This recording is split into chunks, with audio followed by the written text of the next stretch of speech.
Inside at last. Welcome, fellow Teffers, to Inside at Last, the one and only thief-dedicated podcast.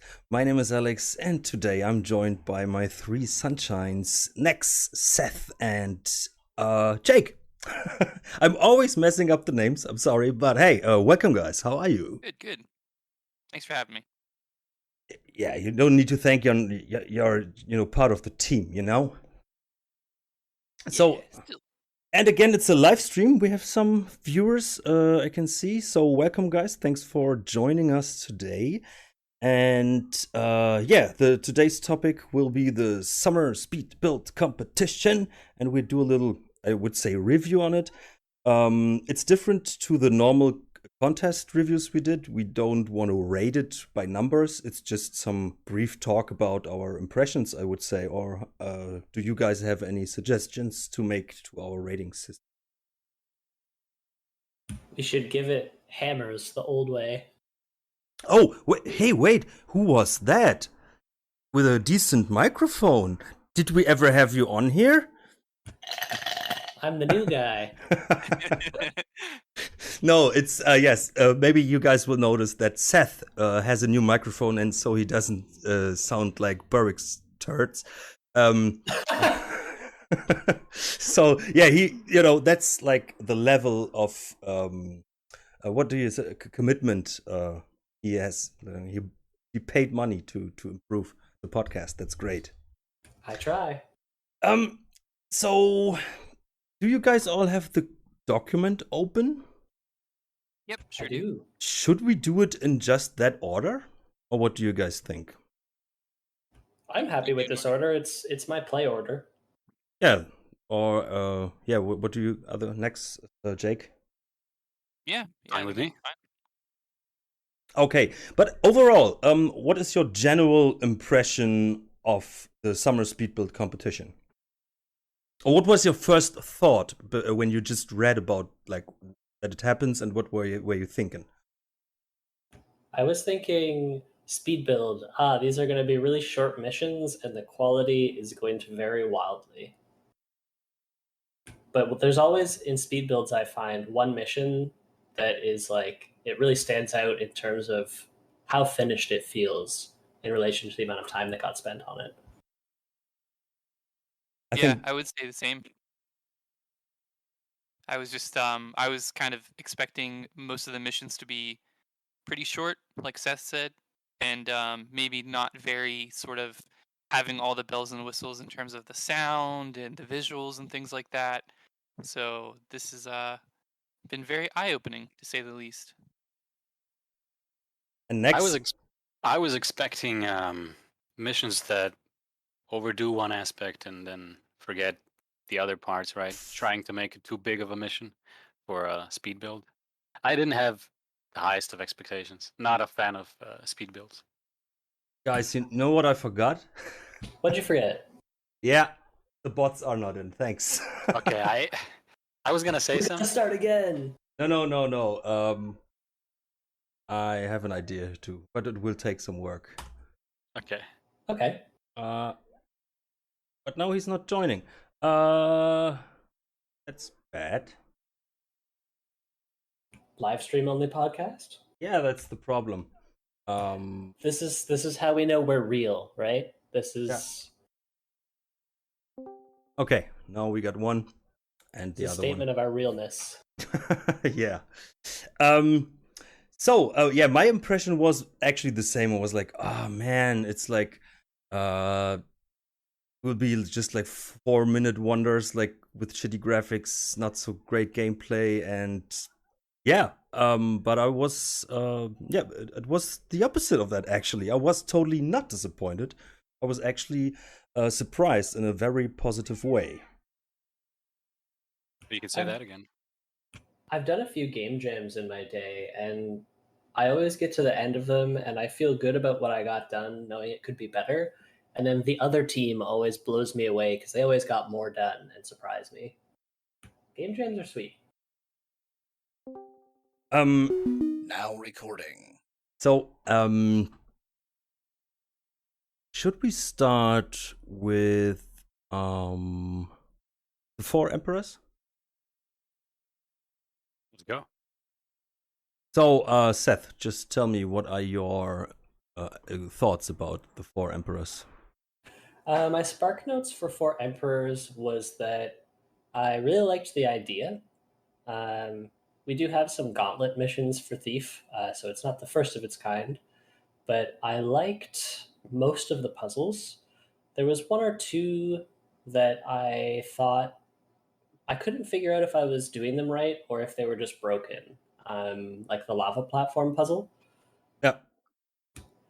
And I really liked the idea of the reverse path.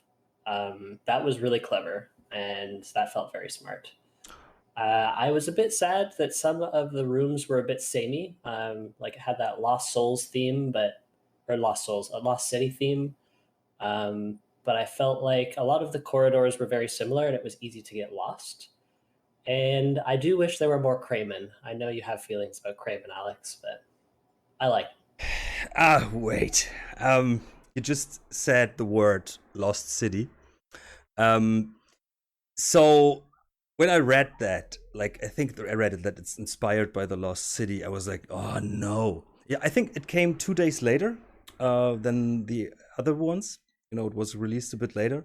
So, and then I read Grand Mountain is the creator, and I was like, okay, that could be tricky for me. And then I jumped in and I was like, oh no, this totally looks like the Lost City and it's underground and but it was actually a positive surprise for me. I would say that I had the same thought sometimes, is this puzzle working correctly? But I actually like something like that it's like straightforward, you know, and then you know after a while, like, okay, now I go to the next thing, and then there will be a different puzzle, and it's interesting to see. And I think the puzzles were pretty cool. I just didn't like the traverse sections between the puzzle sections. I think they felt pretty uninspired, but of course, it's just 2 weeks' time, so. You can only do so much, right? What? Sorry? You can only do so much. Yeah, right. Yeah. And I couldn't go back. What I liked most is actually that you could. Oh no, let's go into that later. So next, maybe you tell us your thoughts. I think the Lost City, well, you mentioned it. It's a nail. I was also very not looking forward to going through the mission when I saw those lights that light up when you get close to them. It just makes me I feel love like those. really. Yeah, To me, they're like you know, if there's any other way around, I'll take it. It takes all that I work for you, and to be, because whenever you have like torches, you can douse them, right? If you yeah. have, sometimes with electricity you can turn them off, but even if they are electric lights and you cannot turn them off, they're not notifying your presence. Yep. That's what really bothers me about those. But well, you I can get think everything. I think those lights are a bit of a missed opportunity in terms of mechanics. Like imagine if someone scripted a mission where people recognized if a light turned on in a room they weren't in. That would be even shittier. I mean, that's already happening in my mind when I'm playing those. But Jake, tell us about your impression on that. Yeah, so I enjoy missions that use like Dramed and use the tools that are given to do things like puzzles, but I'm very bad at puzzles. As anybody that's watched my videos of some of these speed building missions that have puzzles knows. I'm not good at them, but I sort of enjoy using the tools of Thief to try to make new types of missions, because Thief has like a few puzzles, but a lot of these missions, including this one and a couple of the other ones for the speed building competition that we'll talk about later, do puzzles in a way that's more extensive than the base game. So I think it's cool, but it's not my favorite utility like of the tools. And I also agree about the lights. I hate those lights in Lost City because like Next said, like you can't douse them like torches, and they're changing their alert state. So, but overall, I mean, Definitely not my favorite, but like I said, enjoy the change of design for sure. But they have one plus those lights because they can indicate for you where enemy is. Very true. Very true. That's what I'm saying. Someone designed a mission around them. It could be pretty interesting. Good, but was not done. Maybe I don't know. But what I wanted to say is what I really liked is so just for people who didn't play it. So we try to keep the spoilers low because the Speedbuild competition hasn't been released for a long time.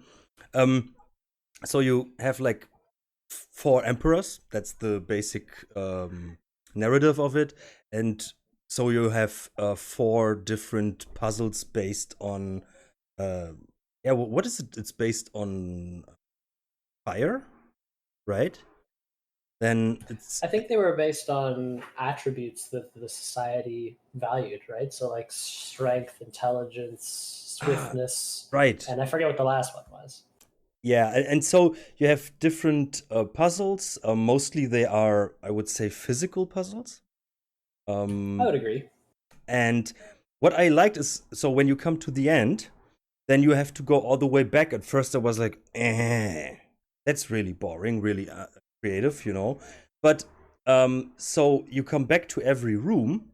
So then there is a different way sometimes you have to use, and there's suddenly there's a different puzzle, a small one, so you get back like a way that is a bit different than the first way you came. I like that also. Kept it spicy.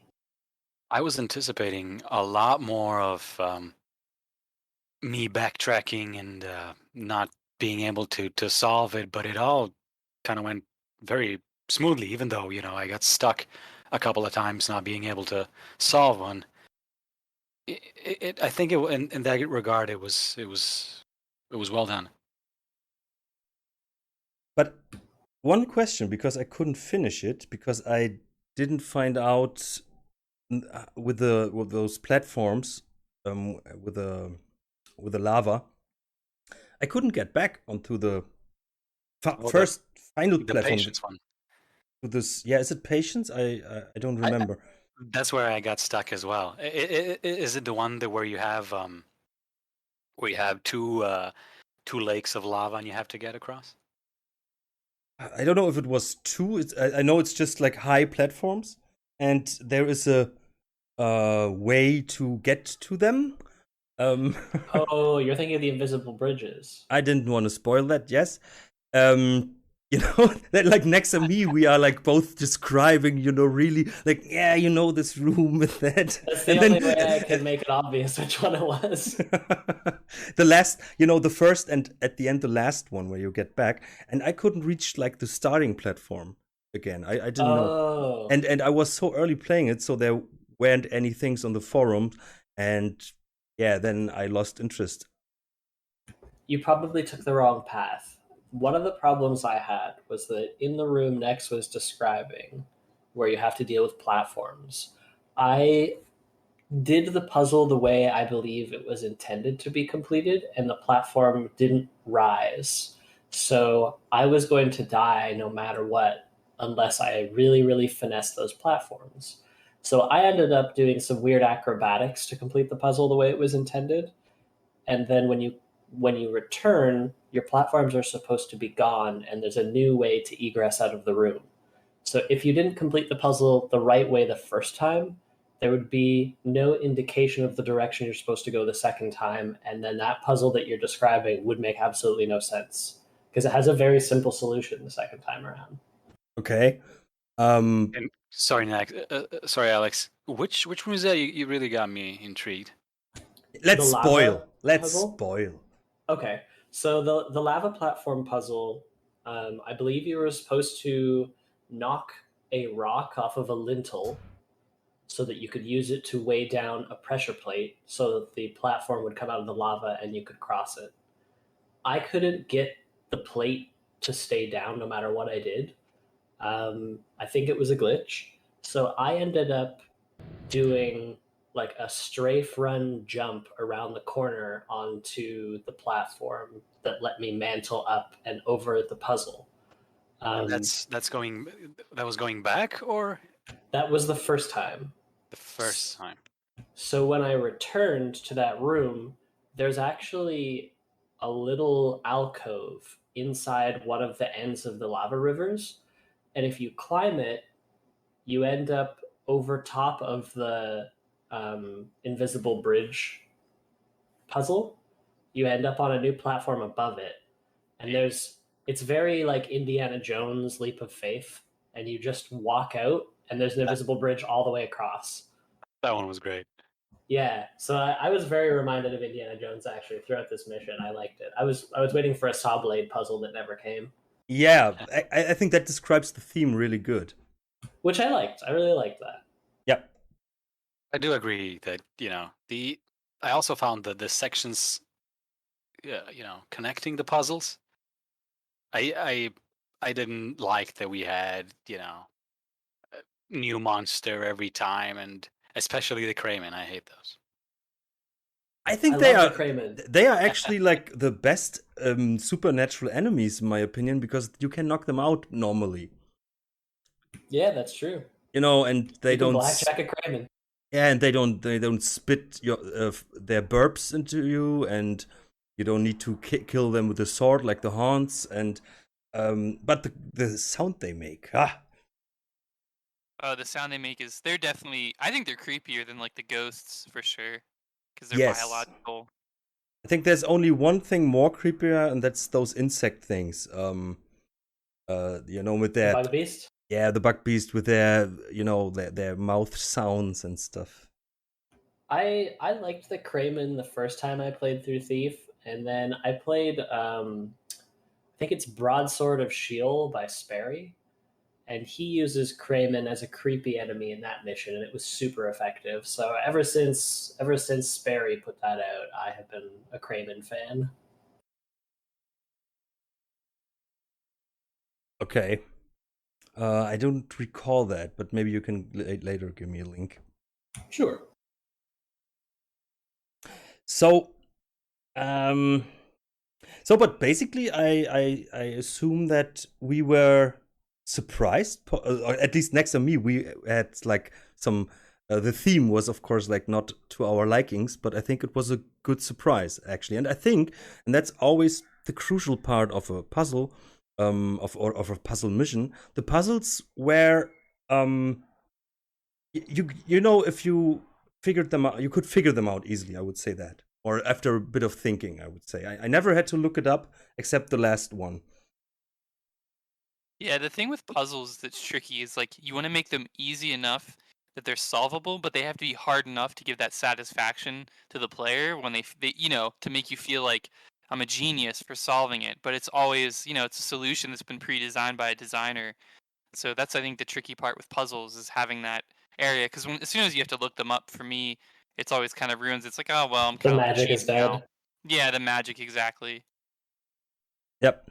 And when you don't do that, then sometimes it's like, how would you think of that? And especially with environmental puzzles, I think it's really hard sometimes. Yep. Anytime you have to kind of take an object and like interact with another object in the environment is sometimes not completely obvious, like what objects interact together and things like that. So I agree, definitely environmental puzzles can be tricky. And like you said, once you figure out the solution, or if you look up the solution or someone tells it to you, it's like kind of you have that moment of like, well, I don't know if I would have figured that out on my own. So, and then that kind of is frustrating for the player.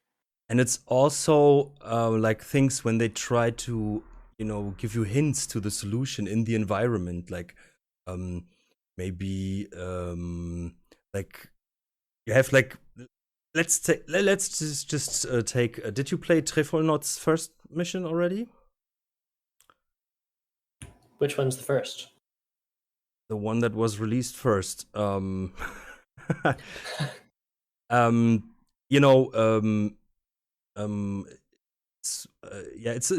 like a little dungeon as well.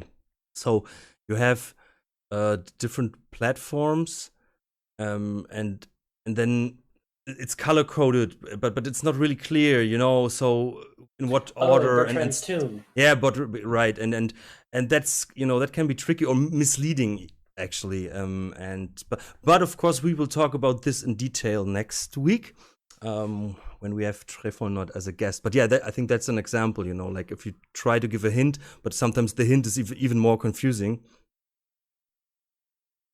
or can lead you the wrong way. So yeah, Yep. that's Exactly. That's what I was gonna say. Is like sometimes a hint is like, okay, that's what they want me to do, but sometimes a hint can actually be like counterintuitive to like what you actually want the designer wants the player to do. yeah, and it's just some part of interpretation, and yeah, that can totally go wrong.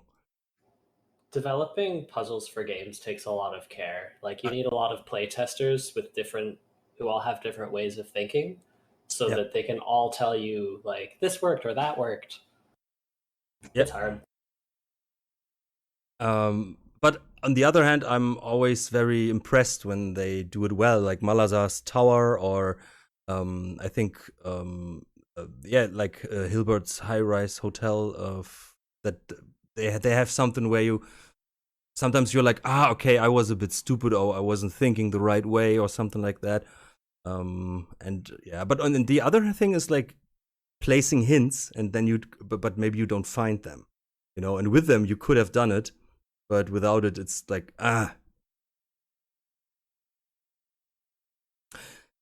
So, anything else we want to say about Four Emperors by Grant Mouden?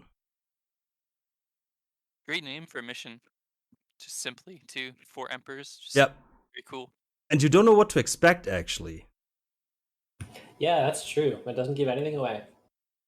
You know, you can think like, yeah, maybe this is something like that. And I was actually thinking like, this might go in that direction. But it could also be something like, I don't know, with like 4 different buildings, you know. You have to... It like, could be a palace. Yeah, or something like that. And yeah, and I think it was a cool thing. And the given theme of the Lost City wasn't used in a bad way, I would say. And that's actually art. So, guys, do we go on? I'm ready let's if go you get it. are. So let's fall in love. The next one is Falling in Love by Nicked. And for this, I can stream some gameplay, by the way. Ooh, yeah. That's what we do. And yeah, next, maybe you can tell us your opinion or your thoughts about this. Well, probably, or actually, you should say definitely my favorite mission of the 5 released. Quite short. Really? Yeah. I mean, I suppose. I mean, I guess what would hold this one back in other people's minds, at least I think, is that it's very, very short. But I mean, it just immediately immersed me into it. You know, as soon as it started, I was in it.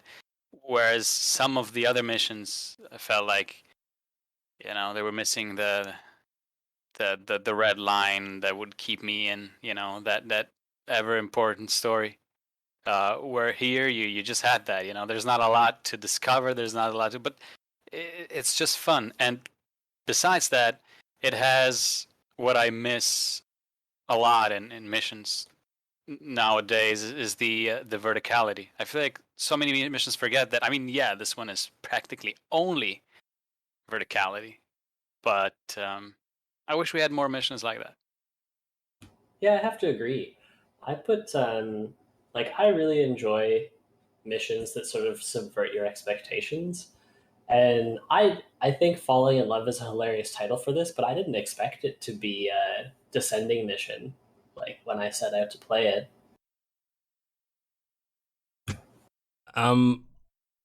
I think it's very interesting, and I can see both sides.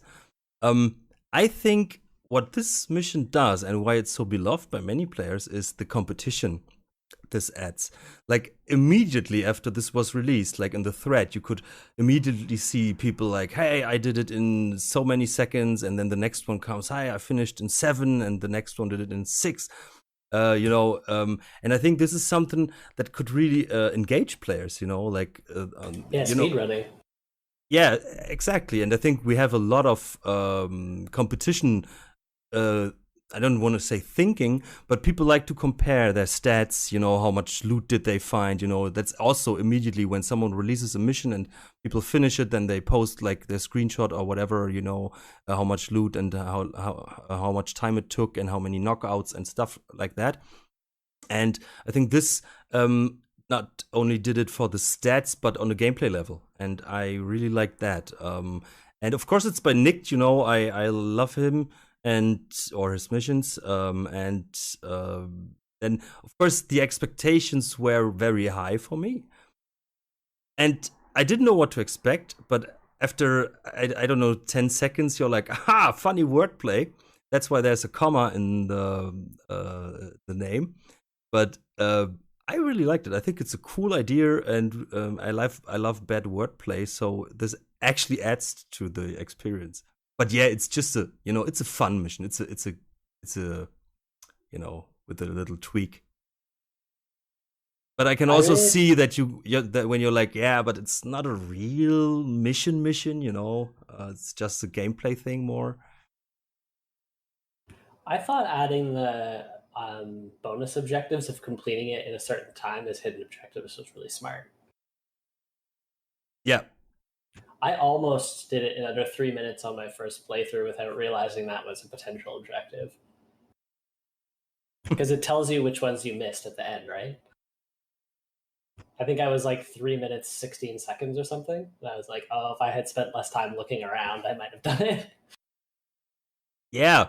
And for me, that's totally, for me, I don't care like about how much time it takes me. I played it one time and then I was done with it. And it took me, I don't know, how long is the video? 20 minutes, so 70 minutes or something.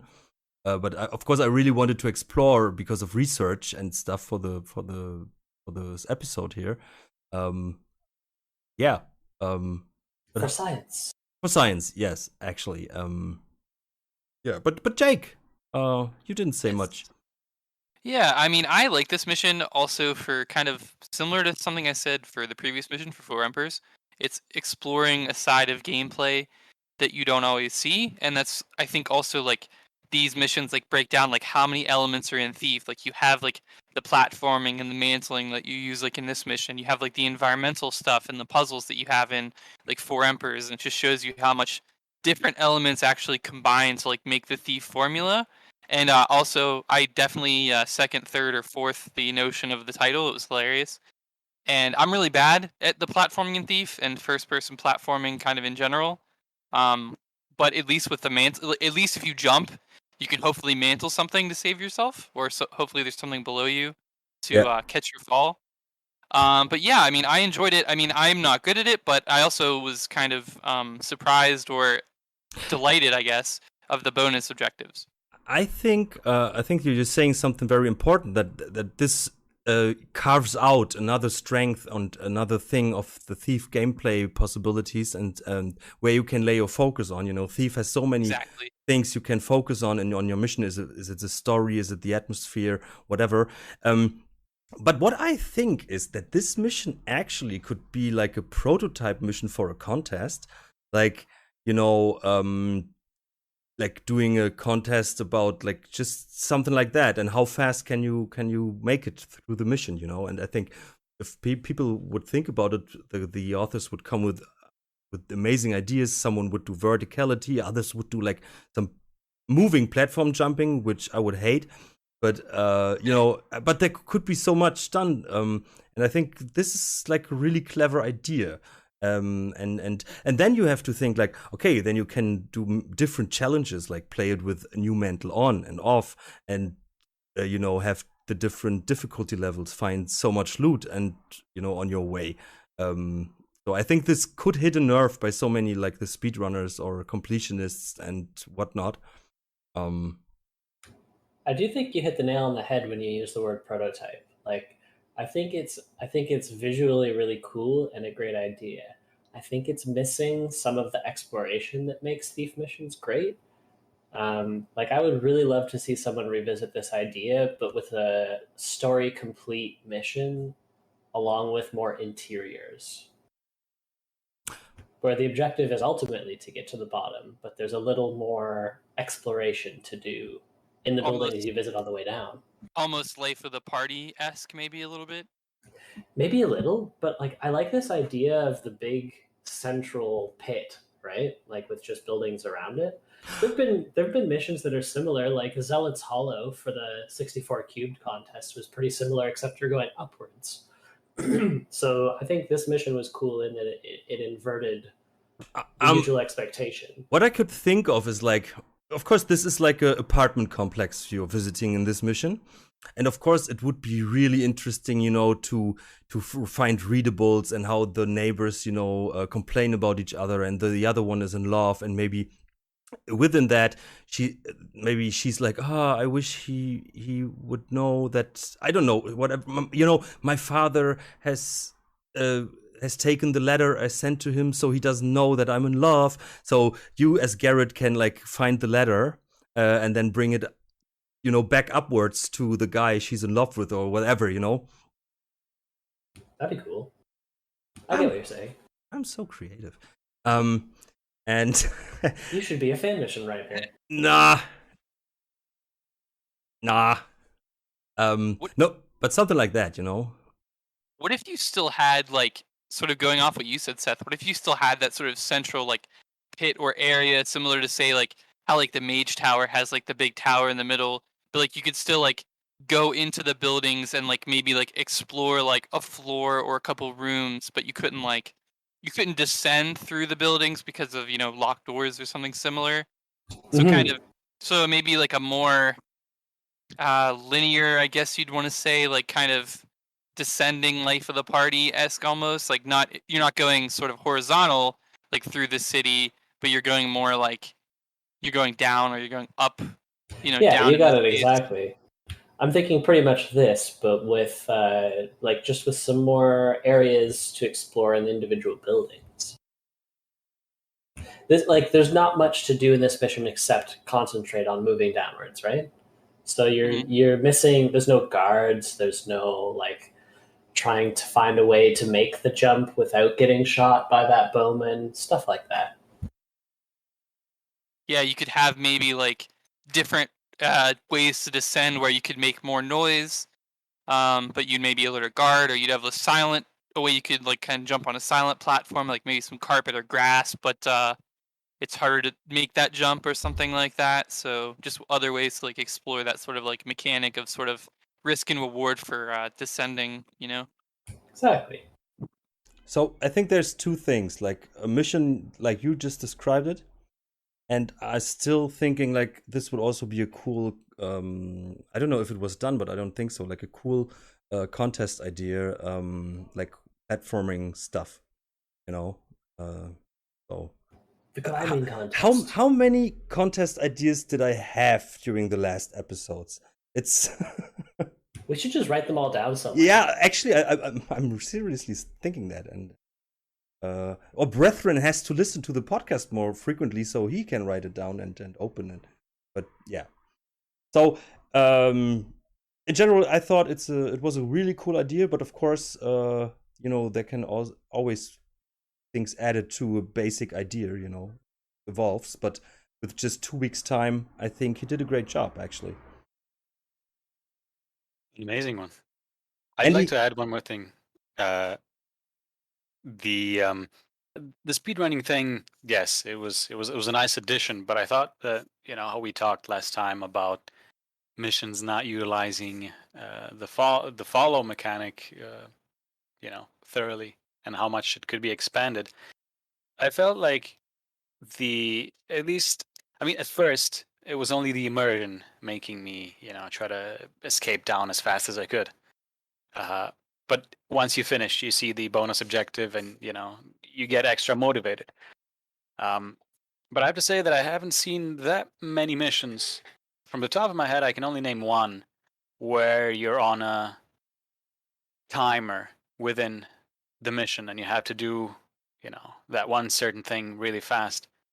And I think that's not utilized a lot, and it has a great potential because if you want to be silent, if you want to be sneaky, if you have time, that's your best weapon, right? I mean, look at Clatremus's supreme ghosting. It takes a long time to do the mission perfectly, but once you're limited, it pushes you into situations that are less under your control, and it brings chaos. I'd love to see more of that. Do you guys remember the going to the church in Kalandra's Legacy Mission 2? I haven't played Kalendra's Legacy yet. Just Kalendra's Cistern. Oh, we'll have a talk later. For sure. Or you just listen to our episode. But in that mission, you have to get into the church in 10 minutes. And it's quite a run. Was it 12 minutes? I think it was actually like 14 or something like that. But yeah, it's not a lot of time. Yeah. What would have been cool in this mission? Because at the start, I think it's her husband that Garrett has an affair, and then the husband comes in with 2 guards. So, of course, you have to jump out of the window, and then they follow you onto the window. What would have been cool if, like, on some occasions when you are at a certain level, there would maybe, can see like a staircase, but and with little windows, but you cannot get in there, and then you would just like sometimes like it's scripted that they run through there, like, hey, where is he, and I see him, look, let's come on, boys, and then it's like a comedic little element. That's kind of like Feast of Pilgrims, where you're following that the foreign guy around who's like screaming and breaking windows. Scripted sequences, but it feels organic, right? Yeah. You could even just write the objective as get to the ground floor before the husband does. Yeah. Oh yeah, that would actually be cool. Like you said, Alex, you see him running through the window, speaking out every once in a while. Yeah, and then they, I don't know, then they walk over their own feet, and they fall, like, or you just hear them, like, I hurt my back. When I get you your dog meat, Keffer. And with that mic, it actually sounds decent.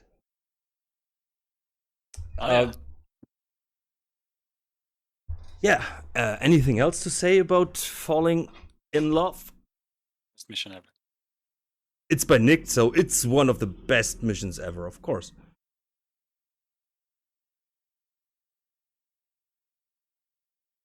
So I see this as a let's go on with the next one. Yep, let's do it. Sure. Is it? So, Seth, you named it in the document Lonely Rock. I corrected it. It's Lone Rock Outpost. That's the one. And this is pretty interesting because it is based on a card from night cards in the game Dominion. That's cool. I don't know if you guys saw I put it in the doc as well. So I don't know what kind of it's a card game, I would say, and it describes an outpost. If this is the first time you played an outpost this turn and the previous turn wasn't yours, then take an extra turn. So and then there are some character cards or something connected, and all those guys appear in this mission. And the rooms and stuff like that. So it's really cool, like the inspiration for that. The mission was done by Hank Muller, or Vegetables. So Jake, what are your thoughts on Lone Rock Outpost? Yeah, I thought it was really cool to base it off of these cards. Like, and I'm just looking at it now, and I'm like, that's such like a cool idea, because like you often see like an image, and you're like, what if there's more to that? Like, what if there was like a maybe a game level, or what if that was like something explored more? And yeah, I just like it also reminds me of like Alcatraz or something, like something like being isolated or like on like this like kind of lone place that's out in the kind of the middle of like middle of nowhere or things like that. And I've always been like a sucker for that kind of stuff. So yeah, I really enjoyed it. This is one of my favorites. I mean, I don't know if we want to go in our favorites yet, but this is one of them definitely for me. I definitely agree. I feel like you don't see an atmosphere like this in Thief missions a lot, and like certainly not a lot of midday/daylight missions. So it definitely ticked that box for me. Where say midday? Next, how did you like it? Oh, I absolutely loved it. At least the first half. You know, just getting into the lighthouse, looking what happened. You know, it's imaginations running wild. I mean, it's very atmospheric. Of course, you know, I'm not much of a dungeon fan. So the bottom part, while very interesting, felt a little bit overcrowded. Are you But it was. thinking about a different mission? Sorry, were we talking about Lighthouse mission? I think No, you're no. thinking about Morning Light. No, you were talking about a Lone Rock Outpost. Lone Rock Outpost. Look at the stream, and then you can, with the We did have with the water, we you're did not have- allowed to go in. we did have two very similar themed missions. Like I can see where that would happen. Yep, but yes and Were no. there 6 missions? Yep. Well, I guess I missed this one. Oh no! Yeah, then you can watch the live Was it stream. a later edition or? No, it was on point. It was just Grandmon's mission was late for Emperors. Damn. I guess That's I'll okay. have to You got replay time this to check one. it out. Yeah. Yeah, it's definitely worth checking out. I actually didn't know that it was based on cards until after I'd played it. Like, I don't think that's an influence you would notice without input from the author, right? But I think that's a cool way to, like, if you get stalled on a mission and you need some inspiration, like paper prototyping, even taking inspiration from cards like that is a great way to just, like, design a quick aspect of a mission for yourself without having to go overboard. I totally agree, but I thought that this mission lacked a bit in gameplay for me. There weren't very many guards and a lot of wide open spaces. Yeah, because look at the first two ones we just talked about. They have some interesting gameplay mechanic or tweak or whatever. If it's a puzzle or like a parkour stuff. And I think the other ones we will be talking about, they also add something interesting. But on the gameplay level, this one was a bit standard. But of course, it has some good points in the atmosphere. I think, as you said, there are not many missions. Jake, you said it. There are not many missions with that atmosphere and feel to it. And so you really felt like you are on an isolated thing here. And yeah, I think that was interesting. Here, the story behind it, or what is this all about, was cool because all the guards had names. And, there was some character to everything. It kind of reminds me, too, of, like, what could you do with... Because it reminded me so much of, like, the Alcatraz prison. Yeah. Like, reminds me of, like, has there ever been a fan mission, where you break out of a prison? Obviously, we all know about the original mission, Craigsleft and breaking into a prison. But this almost reminded me, like, what if you have, like, a prison that's sort of, like, on an island or something, and you have to, like, get to a boat, you have to, like, break out of the prison, so, like, you're a prisoner or something like that. So there's definitely a mission or two where you break out of prison. I think there's even a category on the FM thread. Yeah. So there are many that's a very often used theme. But I think what you mean, Jake, is the twist with the island, right? Yeah. So like instead of having like sort of like there's like nowhere to go. You know what I mean? So like you have to mind, like you can't just like, oh, I'm just gonna jump off the wall and like I'll be out of there or something like that. So like that's what like this mission just reminded me of, like, because you have like the water. And, obviously you can't go, down there because of the water and the rocks and stuff. So it just reminded me of that, sort of that feeling of, like, being isolated in a place where there's, like, no escape and sort of, like, the margins for error are, like, so thin. It's a hostile environment. Exactly, yep. I don't know if there was a prison mission with something like that to it, but there definitely have been many prison missions, and I think some, maybe there's a canal, in the city where you have to get to a boat or something. But I don't know out of my head now. Did you guys get all the way up to the top where there's a secret area? I think so. Wait, we can maybe if we watch the video, we have to just talk 25 minutes more about this, and then we can see in the stream. No, but maybe I can skip it a bit. I'm curious because I'm wondering how you felt about the resolution of the mission. I found personally, like, the mission has sort of a foreboding atmosphere, right? So I actually thought the mission was building up to a more dramatic ending than it had. And when I got into the secret room and there wasn't anybody in it, I expected there to be somebody in it. I was kind of disappointed because I was waiting for it. It sort of turns supernatural, right? The higher you climb in the building, the less maintained and more decrepit it is. Because it's built up with the destroyed library and stuff.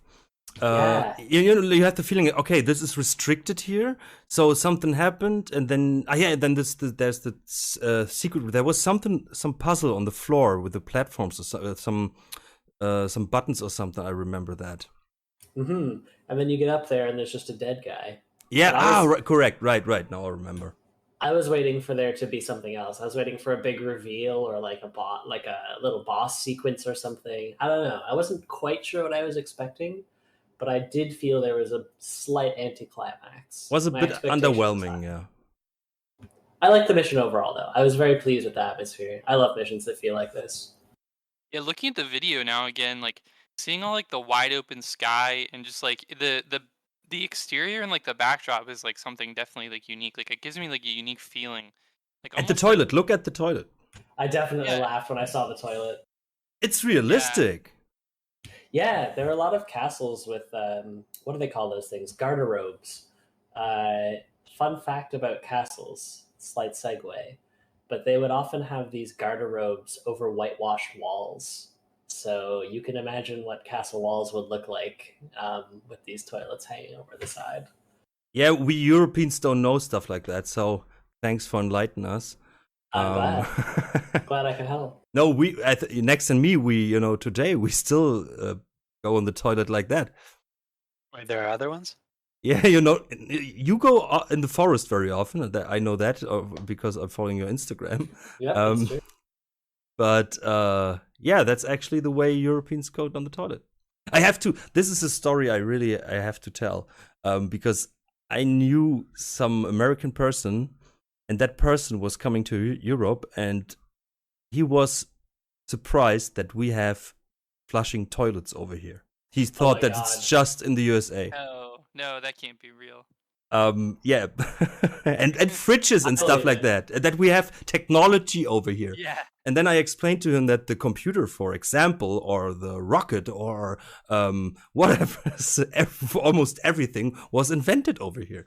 But yeah, he couldn't believe that. Like Schloss Neuschwanstein, the White Castle in Bavaria. Yep. Many Americans think that this is that Germans tried to rebuild the Disney castle. Oh my god. No. Yeah. Oh my god. That's funny. Like, this is there for hundreds of years. There's even a really cool fan mission. What was it? With a what? King's Story. Right. Yeah, that's interesting culture thing. It's like when people say, oh, Thief, the first one, and they go, oh yeah, the one that came out in 2014. Yeah. Oh my god. That happens far too much. I'm pointing cross with my fingers on the screen right now. I guess the matter can be summed up by saying that if Europe didn't offer a whole lot of merit, then why did Operation Paperclip happen, right? Right. So, yeah, I think the looks. One thing I wanted to say, right? What I thought for the whole time was like there was some mystery about what is this place actually? What's happening here? you have like obviously like women and men, the same amount of them, and they are separated in their dorms and stuff. And Yeah, it felt religious. It felt a little like a cloister. no, I thought it's like a military training area or something like that. Oh, that's interesting. Because they have guard patrol duties, or maybe it's just, this is where all the guards are, educated, And they also say one of the letters says something to the effect of like, well, if you were worth anything, or if you're as good as you think you are, you wouldn't be here. So there's like an implication that this is a place where people are. This is like Siberia, right? Where people are said to disappear. Wasn't there one guy who was like actually rich and something? There was some interesting character and story to this, but I think it was never really used and to a cool reveal of this. That's what I was expecting to happen at the top of the tower. I was like, oh, this is where we're going to find out why everyone's here and what's going on. I thought there was some sort of weird ghostly religious stuff happening, like Hammerites, or I don't know. Yeah, like a what do you call it? We call it sector. Yeah, but I know what you mean. Yeah, and this was a bit underwhelming. Yeah, I think the inspiration from the card was really cool, but I think then there was not much going on, and to spin this further. I think for a Speedbuild mission, architecturally, this one is really, really sound. Like, if I was going based on architecture and layout alone, this could have fooled me. I wouldn't have necessarily assumed this was a Speedbuild mission. I agree. Anything else? Well, I think I've said it all. Yeah. So I think in general we have a positive thought for sure. But yeah, the story could have added way more to that. Because I think then it would stand way higher in my standings in my head. Give us a resolution. Yeah. What is happening? I'm still like, what is going on there? But what I liked was the poison water. That was a really cool thing because I played the lighthouse, morning light before this. And first I thought like, another island kind of mission. But here, then I immediately, of course, you jump into the water and then you will be teleported back to the land. And this was actually a good solution to make sure that the player doesn't swim around and find things. But we will come later to Morning Light, and then I think we can go deeper into that discussion. I actually think Morning Light's next on the list. Woohoo! Powerful segue. That's amazing. So let's move on to Morning Light by Skaven. I hope I pronounced that right. Is it the same Skaven who made tracker music that I love? Maybe ask him. I don't know. I'll have to. Skaven, if you're listening, do you also make tracker music? So, since you're already talking, give us your thoughts. Sure. I actually really enjoyed Morning Light. I also enjoyed like Alcazar, which has a very similar feeling in terms of like the claustrophobia and the closeness. So I guess that's not very surprising. I have to say I've been really happy about this like swath of creepy missions this year. So like Into the Odd, Alcazar, and Morning Light all have kind of a similar feeling. So another freak. I do think the metrics were a little too cramped. I know Nex was hinting that he felt the same, but yeah, I think it was slightly too cramped to make movement comfortable. So I think expanding the metrics a little bit, if somebody was going to revisit this idea, would be smart. But I liked the I didn't expect it to be the mission it was when I went in the door, which I was happy for. I always like having my expectations thrown. Have a look at this the stream. Pause it, because I was really freaked out by the face looking through this wall. There's a face looking through the wall? Yeah, let me jump back a bit. Do you see that? I see that there's something there. I actually missed that. And this is like really or at least to me it looked like a face, like a girl just, and I was like, oh no, this beautiful place, and then make a horror mission. But Oh, I missed that. actually it was not that bad. But yeah, just looking at this picture, it's like, I think it's creepy. Beautiful and creepy. There's definitely an ominous feeling, right? Like I didn't think it was going to be a crypt mission though. Yeah. The crypt is what subverted my expectations. So at the beginning I thought like, okay, there's not much space here, so what is happening? And then I was like, maybe there's some teleportation, reminded of Malazar again. But yeah, my impression was, first, it's the most beautiful mission at the start. You're like, oh wow, like the sky looks really cool with the water and this beautiful crafted lighthouse, and it's I don't know what's the style in English. In German we say Fachwerk, with that white walls and this wood, which would translate like I don't know, pro craft.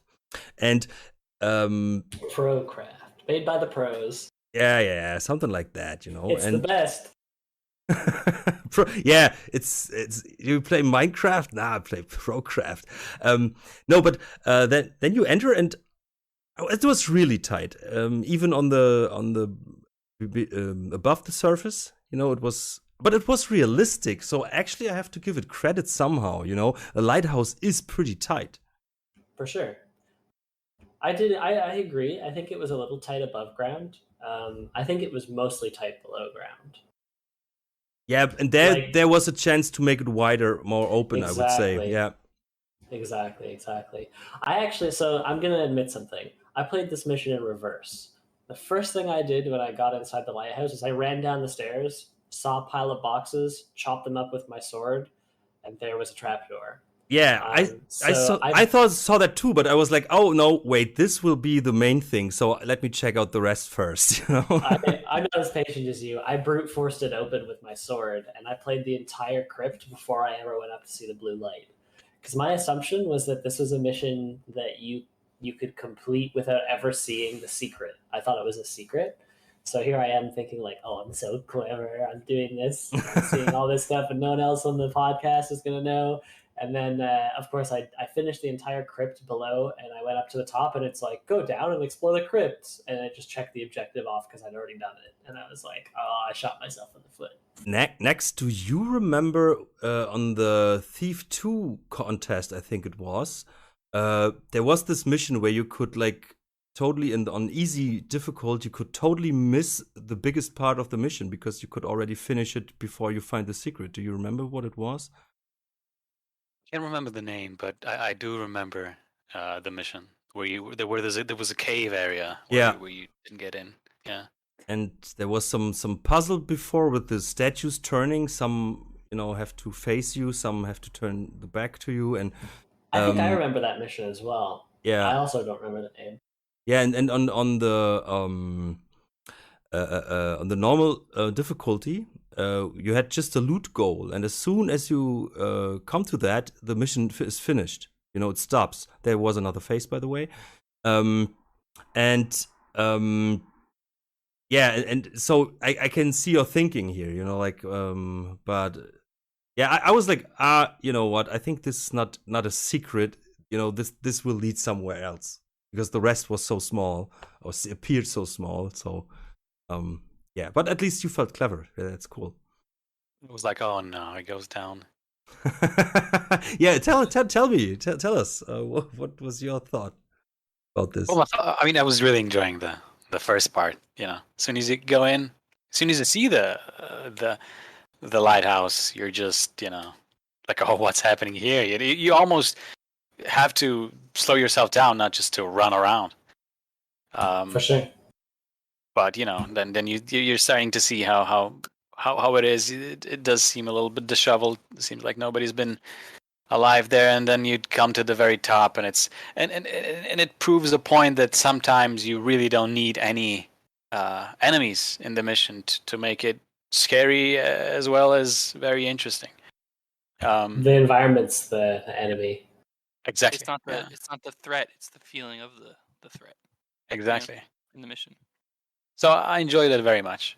But then the other part was like a complete 180 turnaround, right? It was cramped, it was hard to hide, but it was beautiful. I'm not a fan of those types, but ever since Alcazar, I've grown fond of some of the aspects of that playstyle. That's exactly what I was thinking as well. I was like, hey, thanks to Into the Odd and Alcazar in particular, I'm like, okay, I can see the art and beauty behind it, and I can squeeze something out of the gameplay aspects that come with it. So I actually enjoyed it, and I like the separated part. And, the first, like, this really, really beautiful place upstairs, and then there's also beautiful, but with a theme that we already know. And yeah, I really liked it. It was a fun thing. The aesthetics were great, and the gameplay was fun, in my opinion. I even liked the that it was hard to hide. There was a challenge. It was not much. There weren't many enemies, but it had something to it. But Jake, your turn. Yes. So yeah, I liked it too. It was really cool because well, first of all, I'm a sucker for lighthouse missions in general, like in Precious Cargo and Thief 2, or the lighthouse mission in Chaos Theory. Just really, I don't know, something about lighthouses in stealth games is always good. But I kind of thought too, the mission, in a way, like the way I looked at it, was like it's almost like Precious Cargo in Thief Gold, like literally, like instead of having like some sort of mechanical secret, because basically the lighthouse in that mission, the original mission in Thief 2, is like you have this lighthouse, and then underneath it is this like mechanist secret. But in this case, it's more of like a spooky supernatural kind of secret. And going off of what I think you just said, Alex, was that I think it really works in a mission's favor if you're going to have fewer enemies. And a lot of these speed building missions did have, well, a couple of them had no enemies at all. But the ones that were more traditional, like this one and the Masquerade that we're going to talk about, don't really have a ton of enemies. But I think this mission kind of compensates for it by having like tighter environments. So I think that's a nice like compromise if you're going to have fewer enemies, is to have these environments that are a little bit tighter, a little bit easier to walk into people, a little bit less room to hide. It makes it a little bit more challenging rather than having like big open environments but like not very many enemies. But I also liked the the atmosphere too. And this, I would say, is more kind of playing within the traditional conventions of Thief, specifically Thief 1, but still like really strong. So that's all I got.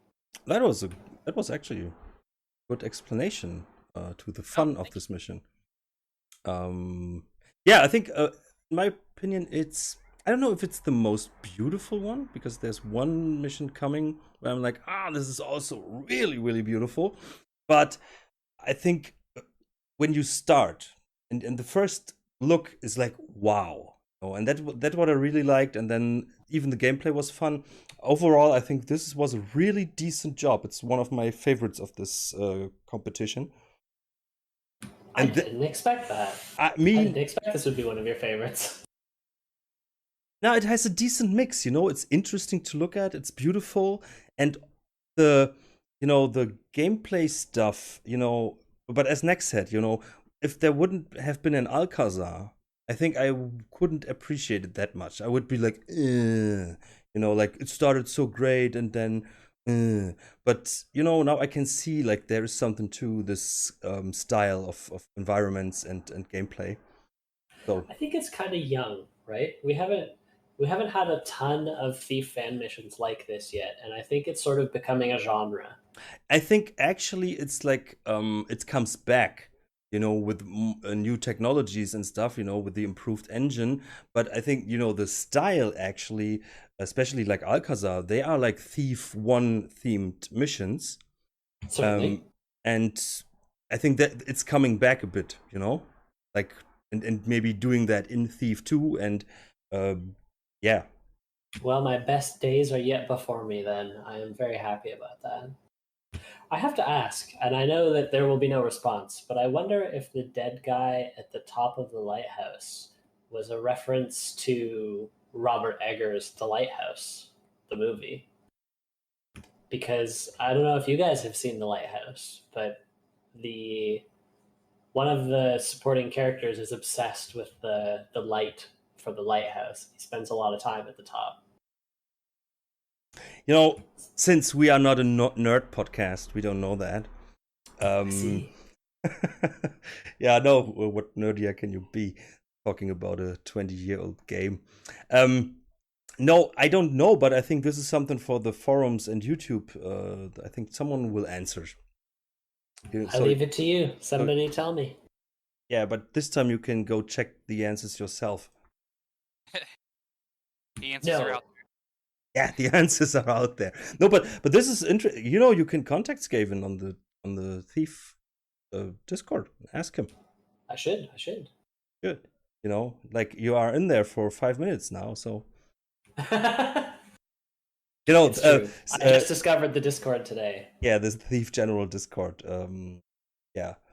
So to my greatest shame, I knew there was TTLG, and I had accidentally found that there were occasionally thief threads on 4chan, and that was about as far as I got. I didn't realize there was an entire Discord.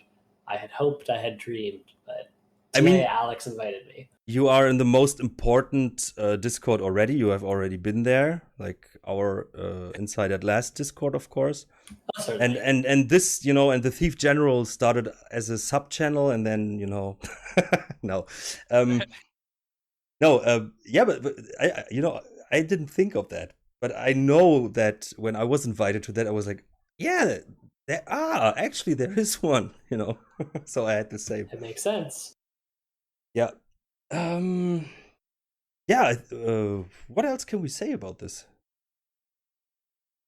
I mean, I'd like to add one thing. You know, when you and I, Alex, said that we actually enjoyed that last part, there was one thing that at least helped me there. Which Tell was me. knowing that it's not going to be too long. I think actually that was something. Now that you say it, I think this is actually true. It's probably gonna be like 20 minutes. I can do that. Yeah. Sure. I would say that is a huge point. I can imagine. I think that like Alcazar and Into the Odd have been some kind of therapy, but this one was the right amount. Like, yeah, I can handle that for 10 minutes or something. Yeah, that's totally true. Great observation, I would say. Yeah, I didn't think of that. So, more of these 2 weeks contests. I'm sold. Yeah. Now, no, the next one should be a bigger one again. You know, because it like I spent, you know, in all of the missions as much time as I would in a normal, or as Nex would in a normal mission. So, but yeah, this is real fun once in a while. I mean, sometimes I do miss Lady R's The Tower mission. You know, those kinds of missions where you know you don't have a lot of time. You want to get some taffing done. You want to soak up the atmosphere. In such times, you know, these missions really come in handy, especially when they're done, you know, like some of them are. But yeah, if we only had these, you know, we'd miss the 3 to 4 hour real missions. Or bigger missions, I'd say. Yeah, I'm definitely like a multi-night player, and I only play Thief at night. I'll start up a long mission. I will play it for like 2 hours, save, and be happy to come back to it the next night. Yeah. I mean, I do that too, but only if I really have to. If I'm gonna play a mission like, let's say, Morbid Curiosity, or you know, or Kalendra's Legacy, you know, I try to get enough time so that I can finish the whole thing. But it's often very very hard to do so, right? So then I Certainly. would split. Yeah, I mean, it does bother me when if a mission is so big that it's hard to finish in one day, even if I like save 5 hours for it. Sometimes it's not enough. Some missions really do go over that margin. But yeah. I hold it as Jake, play Thief whenever I can. Yes. Anytime I can get Thief in is fine. Night, day, morning, doesn't matter. Oh, I'm with Seth on that one. It's got to be night, man. Otherwise, they see you. Exactly. Yeah. Whatever floats your boat. Speaking of having to play Thief, I totally regret that I started the stream of Thief 2014. That's my new nemesis. Oh no! Now you have to get through it. Yeah, and I was like, I finished part 3, and I was like, oh yeah, this must be like halfway through it. And then I looked it up, and it's like 3 out of 8 parts, chapters in the mission in the game. So there's some stuff to come. You had noble intentions. All I can say is I'm sorry. I'm sorry you're putting yourself through that. No, the thing is that I had it on my mind. I thought, I tweeted about it some days ago. Like in my head, in my memory, it was like a bad Thief game, but a decent game in general. TAF my memory. This game has so many flaws, but but maybe we will have a episode. We should do it. Yeah, I was gonna say we should do it the fourth. Don't interrupt me here, because I think until you guys made it through, it will take a while. But so I already asked some of the community members to do an episode with me about that. So, and I wanted to, to spare you this, The pain. Yeah. It's been in my Steam library for a long time, but has not been played yet, I have to say. Yeah, it's a gem, you really want to take your time and you had this, you have been home for several weeks now, so you really had. True. I know, I have time to do it. No, you were in too much pain already. Yeah, I was gonna say he's in enough pain. I have physical pain. Now we're gonna add emotional pain to this, Alex? No. Yeah, just watch my Let's Play, then it's combined with my play abilities, so. I'll suffer through you. How about that? Yeah.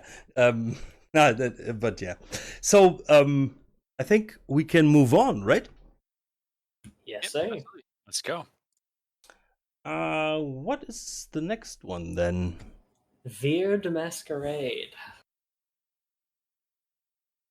Okay. Let's say the sword. But yeah, okay. I don't know. Maybe one of you guys can start with that, because I don't know what to say. Yeah, I mean, it's definitely the vibe. The vibe I got from it is definitely like the sword light or the sword junior, which I think somebody said. It definitely gives me that vibe. I found this mission impressive, but at the same time, like it's very like plain, because it's very like, something you've already done before, but a lesser version of it, but still like really good. So it's kind of like, it's kind of like eating like your fruits and vegetables in like the Thief form, in my opinion. Like it's very standard, very basic. It doesn't experiment as much with like the formula. I mean, it experiments more with the setting and stuff like that, and like the idea of having this ball, I guess you'd say, or this very weird mask party was really interesting, but very like sort of plain in terms of just standard like Thief formula.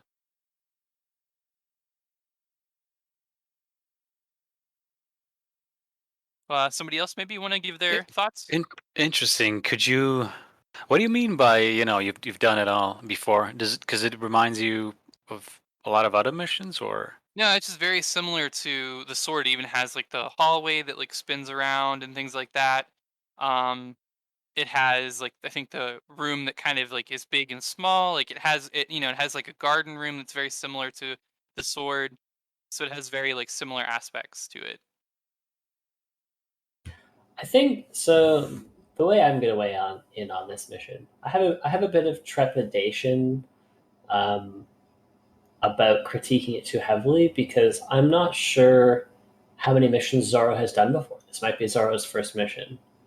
My feeling was that it's a little derivative in that it's very similar to some other missions, but I liked most of all the first 5 to 10 minutes because I think the first 5 to 10 minutes of exploration, the mission it has the best design and the best overall look. And I felt like it was pretty unique. And I was very put off by the fact that there were no guards. So I was surprised that I wasn't encountering anybody. The place was empty. There were all these weird sounds going on, and I was really in the right mood for this mission. But I found that once I got into the part where the mission got weird, like where the rooms were upside down, where there started to be some guards, I think at that point the mission lost me a bit because it was not. I don't know how to put it. It didn't feel complete. I think that the author had very good intentions, and I think their ideas were strong, and it feels a little bit like they ran out of time with the latter half of the mission. Did you have the same experience, Max? I did. I did have that same. Yeah, I mean, it does ring a bell. I'm not much of a fan. I mean, the sword is a well-renowned mission. A lot of people say it's their favorite mission. A lot of reviews, at least I've heard them say so. But it's not mine. It gets too crazy, too weird for me. So I might have been rushing just a little bit more than I usually do. So I might have overlooked the fact that it would feel underdone. However, I did feel on some corridor and some rooms, I thought, some were very detailed, while some were, that consistency was not, throughout the whole mission. I mean, but then again, there were some parts that I really liked, and there were parts of the mission that, didn't really appeal to me.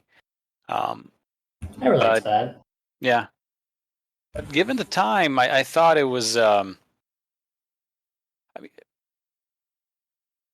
thought it was at least one of the best that I've seen so far, in trying to do something akin to the sword.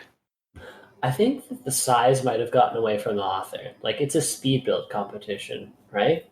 So I think that had Zoro condensed the mission and made it smaller and tried to get those ideas down to the bare essentials and to boil the map down to like what it needed to be and nothing more for the speed build, I think it might have felt more polished. So I think you're very right. Yeah. I agree. So my thoughts are pretty much the same as yours, Seth. I actually think the start was the best because it was a bit mysterious, because it was different. Yeah, as you said, there were barely any guards or no guards, and so something felt off, and the sound was cool. And then you get to the main area, I would say, and this was like, I've seen this before. And yeah, it was, as you said, maybe if it's the first mission or one of the first even, from him then or her, it's good, it's really good, but very decent, but nothing really special, I would say. I think that's the same problem I had with the Lone Rock, whatever. Lonely Rock Outpost. Lone Rock Outpost, right. The gameplay was not so interesting, and the story was there was no tweak to it. I think that if you have like those small contests or competition in this way, it's important that your mission has some interesting thing in it. If it's like the physical gameplay, or is there an interesting story to follow, or something like that. But this one was not with that. The start was mysterious, but it didn't deliver. Call it the focus. Yeah. There were a lot of custom things, and the enemies. I think there was a lot of effort put into that. Yeah. But it just didn't. It didn't always, I'd say, create one whole product. But I don't know. I would say among the 5 missions, this one really took me to another place. Just because it was so weird, it sort of immersed me more than this type of mission normally would. Yeah.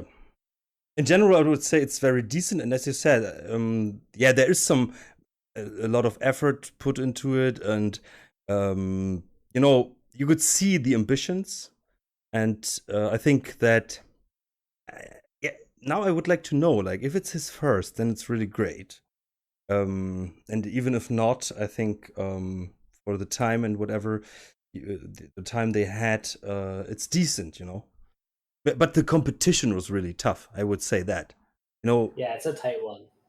Zorro is the author, right? Yeah. Yes. That name kind of rings a bell. Actually, by mine too.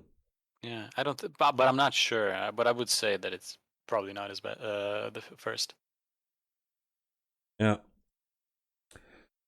In that case, keep it up and iterate. Yeah. Oh, I would say great, but really decent work. And you never know what was what was his initial thought, what he wanted to achieve, maybe he achieved what he wanted, and maybe it's just not to my liking totally, but it was decent, it was fine, and it looked good. Yep. I enjoyed it. Yep. So sadly Jake, man, this name, it's so simple. Jake, he sadly had to leave because for private reasons. So yeah, we have to go on without him. He'll be back. Another day. Yeah. So, but luckily we now have like 4. We are now 4 guys. So if one of us has to leave, we still are 3. So I think this adds to the discussion. But one thing, what you just said about the mission next, I think all the guards were very individual, right? And had, there was no standard NPC in it, if I now see that. Yeah, I think they were all custom. Yeah. So that's a plus. You have to, you have to. I have to give him that, yeah. So. Delia. How many are there? Is it 1 or 2 left? Last one. We're on the final mission of the contest. And the best one. In your opinion? No. And I'm not saying that because it's by. I think now, we can now say the name because he was anonymous at the beginning. It's by Trefonaut, and I'm not just saying that because he's our guest next week, but this one blew my mind. And of course, we will talk about the technical stuff behind it next week. He will explain everything. But this mission was really cool. This is a mission that you will remember over, I already forgot 1 or 2 missions here, what they were all about. But this one, I will, in several years, I will be like, oh yeah, that's the mission with this. Yeah. So, in general, I think the inspiration was having some kind of Oblivion dungeon. Oblivion Dungeon. Yeah, the music is from Oblivion, and the whole style is some. Is that where it's from? Yeah. I thought I recognized it. Okay, when you said Oblivion Dungeon, I wasn't sure if you meant like, like an abstract mental oblivion, or if you meant like Oblivion, like Elder the Elder Scrolls. Scrolls. Elder Yeah. Scrolls 4 Oblivion. The music was taken from it, and yeah, it's. Oh, that's cool. I was definitely reminded of a few things while I was playing. So in general, yeah, it's also a puzzle mission. It's pretty short if you can figure it out.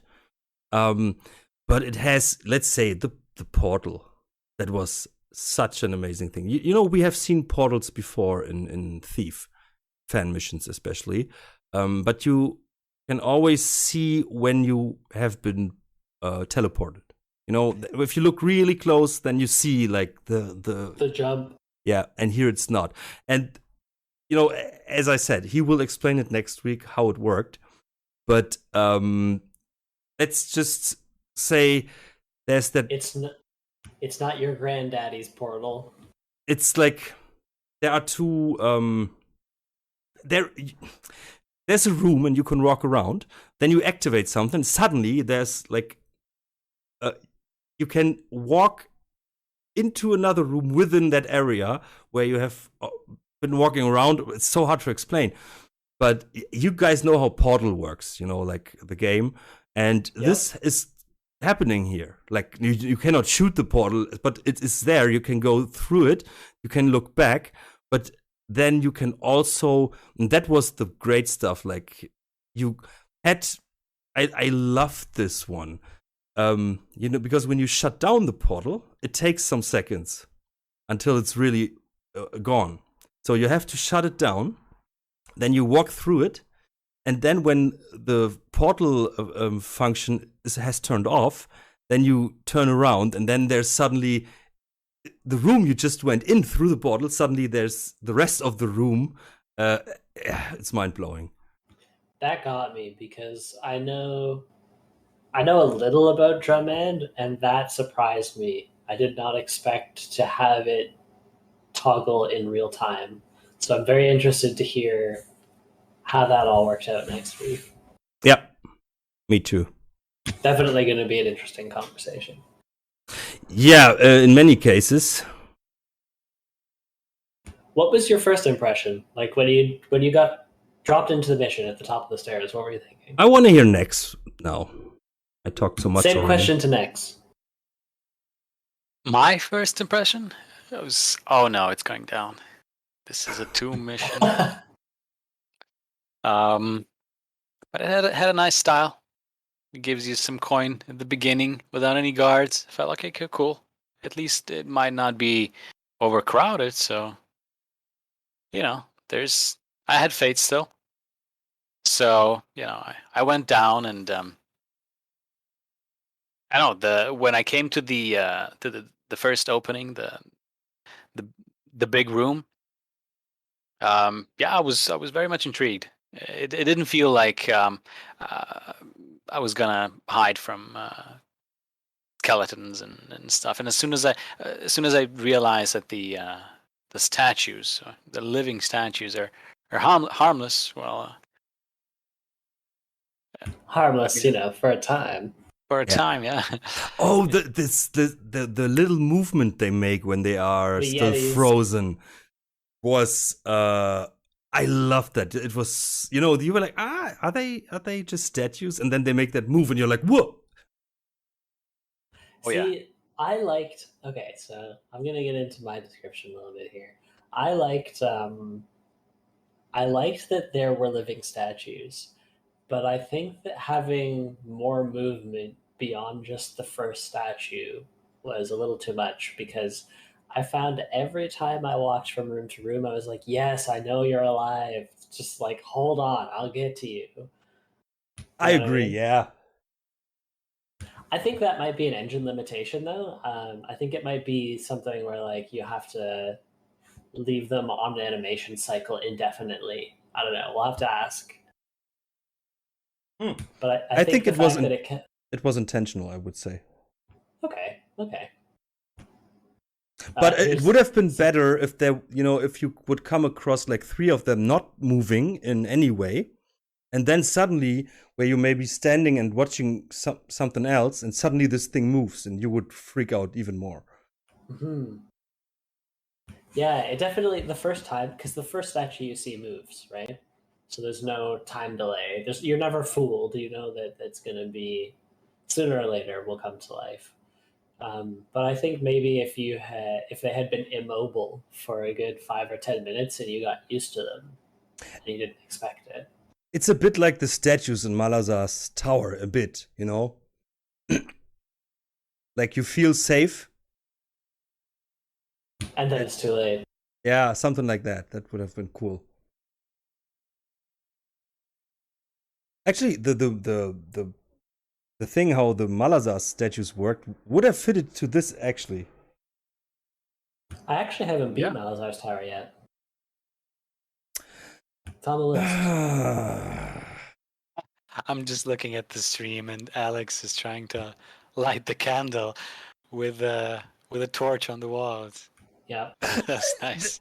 That's I have to tell you this. Look at this. This is the part you saw the bridge, right?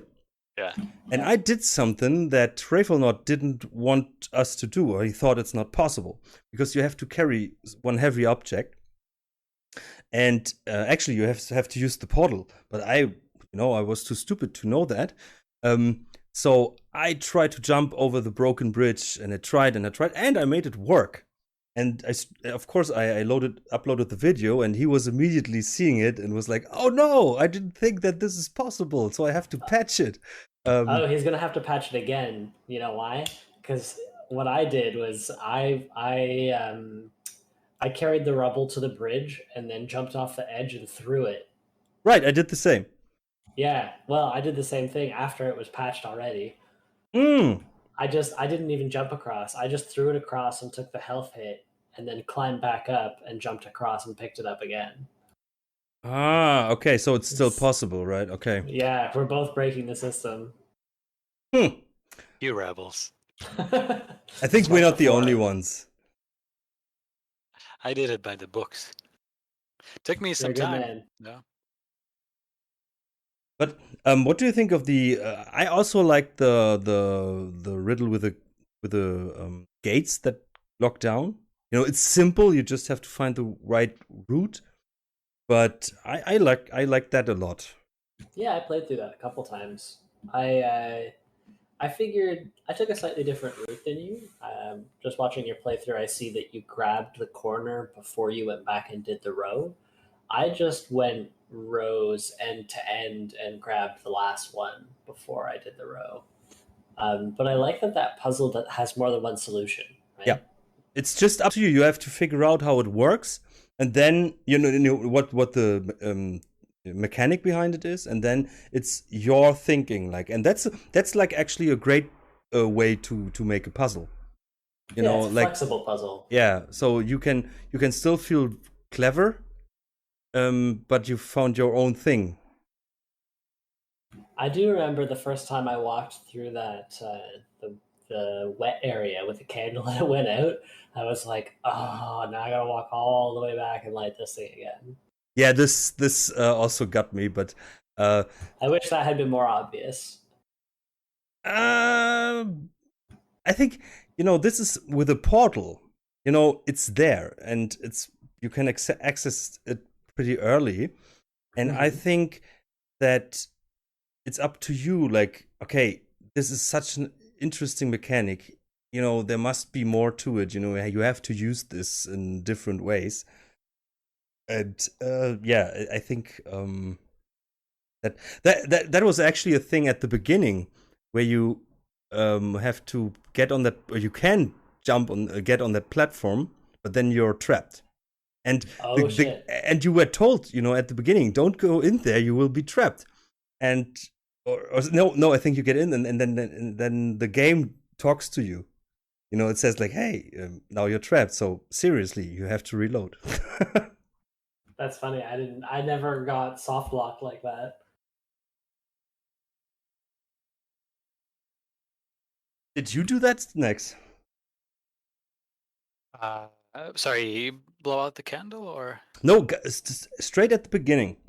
Yeah. I There's had to try. Yeah, of course you have to try. That's like the intuition you have as a thief player, and then you get. I have to break it.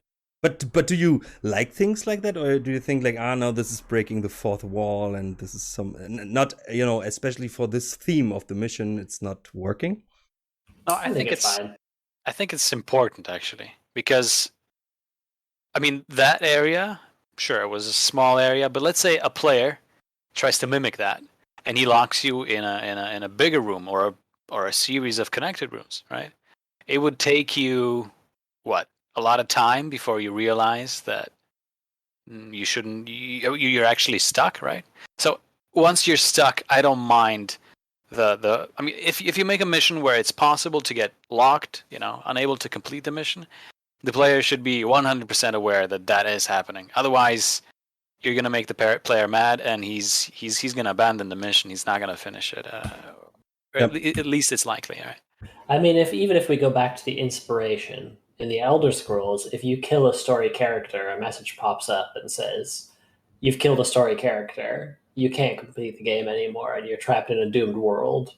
Right? So I think it's right in line with the inspiration, if that's the inspiration for this dungeon. It's maybe, and I think in general, like in open world games, when you go to a certain area where it tells you like, hey, if you go here, then all the side quests, you cannot finish them anymore. So better do them now and come back afterwards, or you will miss them. So I think it's okay. I still know I'm playing a game, so if there's some direct communication to the player, I think now and then it's okay. Maybe someone needs to do an entire fan mission with fourth wall instructions. I think there are many developer commentary in every room. Yeah, and this is where I made the wall, and I really liked it. This is my favorite wall. Yeah, you want to know why? Because it's, I don't know. I'm lacking a funny then thought it curses you. And then it curses you because hey, player, I haven't finished. Lock him in the room until you finish this. The diatribe. Yeah. But I wanted to say something about this mission.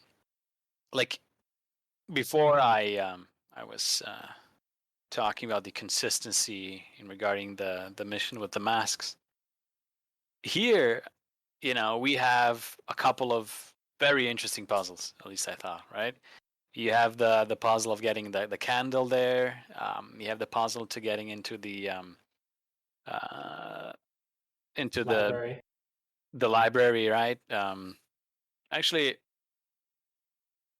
the library. How do you get into the library? You need to complete the keys, right? You need to complete the keys to get to the portal, and then you need to, spoiler alert, go through the portal and shut it down. No, shut the portal, turn it on, then shut it down. But while it's shutting down, go through it. And yeah. That part was a very nice puzzle. The keys, however, was. Can you even? You can probably. You would have to go out of your way to fail the puzzle. you know what I mean? Super intelligent people like us say that, but I think it's yeah, good that you're laughing. Not everybody gets the irony. I think there are people that have problems with stuff like that. I will admit, I am not a puzzle mission player. Like, I am not the target demographic for this kind of mission. However, I think I've changed my mind on puzzle missions after playing this and the hotel. Because my previous experience with these missions was like, oh, they're all key hunts. Even if they don't use keys, you're just looking for something to open the next door. And I would always get really frustrated when I hit the wall and was like, I don't know how to open the next door. But I think these missions had solutions that were just simple enough that a person like me who doesn't like puzzle missions can hit the wall and experience a little bit of adversity and then find the solution and push through and feel really smart and good that I figured it out without having to look up a hint, you know? So go play Malazar. You will like it. I will. Because I think it's in some ways even better because it's more straightforward, not so big when you compare it to the hotel. Of course, the hotel is like from a technical point of view, way more impressive. But Malazar, Malazar and most of Nick's missions, in my opinion, are really good puzzle missions. I will give Malazar a try next. Yeah, you should. Yeah, but what also on this mission here, Dielja's Sunken Temple of Dielja. We didn't say the title by now. I think it's the most beautiful one of this contest in general. You know, of course, like Morning Light had this, really great atmosphere. But I think in general, this is a really beautiful mission from all the textures, the architecture. It doesn't look, besides some standard objects, it doesn't look like a thief mission. That was my feeling too. Is that I said previous to this when we were talking in private, like, oh, this reminds me of the Rift Sanctuary from Jedi Academy, because it's also very blue and just has a very similar feel. But I really enjoyed the inclusion of music in a thief mission. Like, you don't often see music loops employed because there's a possibility for them to get repetitive or annoying. But I think this was tastefully done. I really enjoyed it. It added to the atmosphere. I'd like to see more people use them. Was also taken from Oblivion, I guess. Yeah, you mentioned. I didn't realize that. No, I mean the menu music was already from Oblivion, and I think the in-game music as well. And I think you said it reminded you of the Jedi Academy, was it that? Thing. And I was totally reminded of some dungeon from the Elder Scrolls. That's funny. Maybe I haven't played enough Oblivion. I think it was mostly the blue, though. Like, for anybody who hasn't played Jedi Academy, in the single-player campaign, there's a long section where you're in a ruin that looks more or less exactly like this temple, and there's a lot of glowing blue and purple crystals. And there's also a multiplayer map that was on the same theme it shipped with the game, so everybody played it. So I think anybody who played Jedi Academy for any length of time will see the illusion. But if you hadn't played it, I can absolutely see why it would feel like an Oblivion dungeon or a Skyrim dungeon too. Yeah. I think we're both right. We're both right, Alex. Yeah. Normally Next says let's agree to disagree, but I think this time is a chance to say, hey, we're both right. We agree to agree. Yeah, we agree to agree. I haven't played what you described, but I believe you. I trust you on that. I'll share a video sometime. Yeah, I think I can look it up by myself, but yeah. So overall, I think this was my favorite mission of the competition. But what was yours, guys? I put Lonely Rock Outpost. Lone Rock, I keep saying Lonely Rock. Yeah. I put Lone Rock Outpost as my favorite just because I feel like it was on the edge of delivering a really twisty story and just missed it. And that's a good thing? I think that it had so much potential that if it had delivered, it would easily be my favorite. Yeah, but okay, I can see your point, but then it's like, okay, Thief 2014, I could see its potential, but okay, this is a really the comparison. No, the comparison is really mean. I'm sorry, I didn't mean that. I understand what you're saying. I'm the kind of person who will watch something like a movie that's really weird that didn't quite deliver and say, like, I understand what they were going for. And that's why my boss at work is so amazing. I will give the award to the one that tried something and didn't quite make it. I think I do agree. I think Delia is a close second for me in that, like, it accomplished all its objectives and it's beautiful. I just really enjoyed Lonely Rock for some reason, or Lone Rock Outpost. I think the explanation is interesting and nice, you know. So I will just give you some before we go on. You know, now you can just see some Thief 2040 streaming. No, but next, what was your favorite? I fell in love with Nicked. And what was your favorite mission? The mission, well, that would have to be the falling in love. I know. Was Give just me the Falling verticality. in love. yeah, falling in love. I think you have to spell it that like falling in love. Indeed. Yeah. I can see. I would agree. Like from a different point of view, this is. I can imagine that this is the favorite of many because there are so many competitors with the things. I could imagine that this is a challenge a lot of people liked. But why is it your favorite? I don't know. It just I felt like it was the whole package. You know, it didn't skip on much. I mean, yes, these were speed build missions, right? You don't expect, you know, big ones. You know, I feel like I feel like you notice flaws more than you notice something that's really good and impressive, right? I don't know. I mean, at least for me, right? Like, let's say, what was it, Delilah? Delia. Delia Second Temple. Do you say it's interesting? You say Delia, I say Delia. Yeah, let's say Delia. It's easier to pronounce. I mean, an amazing mission, right? It blew my mind with its technical stuff. But I sort of missed more gripping story, I guess. Maybe I missed some stuff. I don't know. It felt like a puzzle mission, in the same way that that the Four Emperors felt like a puzzle mission. Both were great. I suppose some puzzles I even preferred. Some puzzles I even preferred in the Four Emperors mission.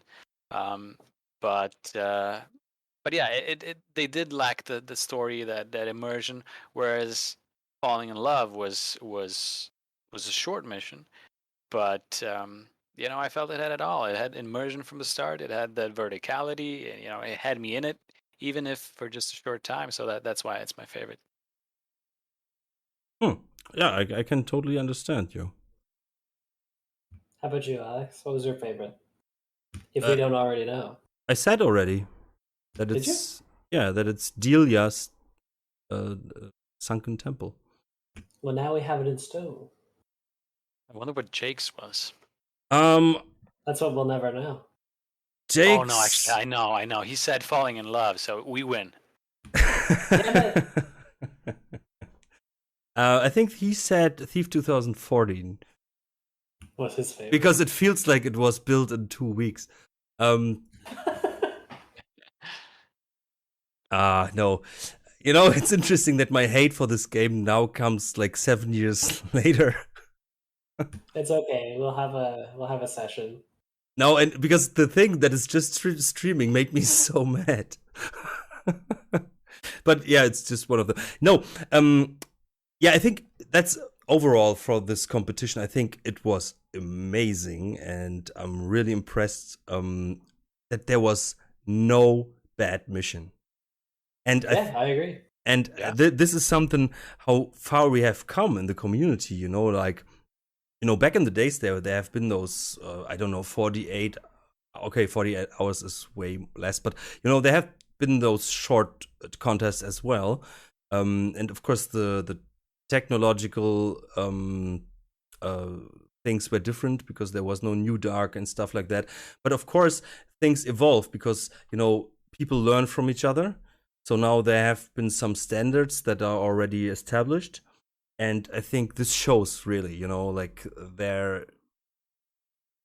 I think especially those different missions have shown a big variety of possibilities within Thief, you can go. And that's actually great. And I'm really thankful and grateful to the authors that took part in it. I wasn't expecting 6 missions, actually. I'm always impressed, like how many people take part in those things. I wasn't expecting 6 missions when I sat down for the podcast today. And I'm sorry what is funny that you didn't miss the mission that was released 2 days later. No, you you missed one mission that was released on the first day. But so, and also thanks to Brethren for creating this competition. Indeed. Again. Yeah. So yeah, it was a lot of fun. Quick small missions. But now we're ready for longer ones, and I know some authors are working on some interesting stuff. And I'm not talking about like Broken Goddess and Black Parade, but there are other missions that are in work that people work on. I'm looking forward to that.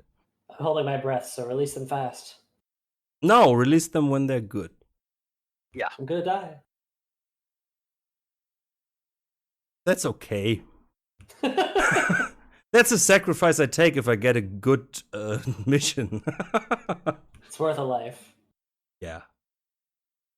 So, this is one of the shorter episodes, but yeah, it was just short missions. So, we can Speedbuild missions, Speedbuild podcast. Yeah. So, yeah, thanks to everybody that was listening live, and of course, thanks to everybody that is listening, no matter in what way and where. And thanks you guys for joining us again and doing this. And next week it will be Trefornot with a focus on Hilbert's high-rise hotel heist at Hilbert's high-rise hotel. And I as a German have a bit of a problem with repeating H's. HH. Because we have some history with that. I'm not joking this time. It's like really like when it's like, as soon as a German, because we are, our history is told to us so seriously and how important it is not to forget what happened. And this HH is, as soon as you see it, it's like, it does something to your brain. You're like, oh, this is not good, and then you can imagine that I'm a huge fan of hip hop, and this in my youth was pretty, strange for me. I can imagine. I've been warned, or at least told, when I was visiting Germany, to avoid such themes because it makes Germans feel awkward. Yeah, you know me, I can joke about right. it, but it's interesting. Yeah, but my dark humor. Boy, do I. Yeah, I think one time I even had to cut something out from the podcast because I was like, oh no, this is going too far. It's the bit you'll never hear. It's a mystery. Now that it's been mentioned publicly, everyone will wonder. Yeah. So, yeah, as I said, thanks for listening, and hope we see you next week. And bye-bye. Bye-bye. Bye-bye.